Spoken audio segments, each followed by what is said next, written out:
কেমন আছো সবাই? সারা বছরই ছোট ছোট চারা তৈরি করতে হয়, যেমন স্ট্রবেরির রানার থেকে নতুন চারা বা কোনো ফুলের কাটিং, আর সেগুলোর জন্য বা প্যাকেট কিনে আনতে অনেক টাকা খরচা পড়ে যায়। তাই আমি ভাবলাম বাজার থেকে কেনা কেন, চলো আজ ঘরে বসে কিছু করা যাক।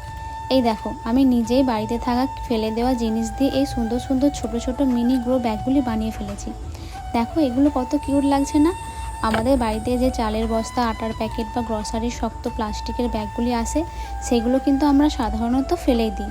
আমি সেগুলিকে ফেলবো না ভেবে কেটে একটু সেলাই করে পারফেক্ট সাইজের গ্রো ব্যাগ বানিয়ে নিয়েছি।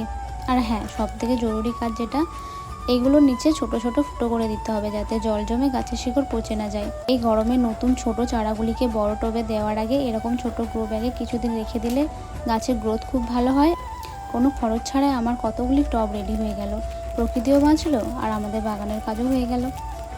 তোমাদের এই মিনি গ্রো ব্যাগগুলি কেমন লাগলো আমাকে কমেন্টে জানিও। যদি ভিডিওটা ভালো লাগে তবে লাইক অ্যান্ড সাবস্ক্রাইব করে দেবে। টাটা।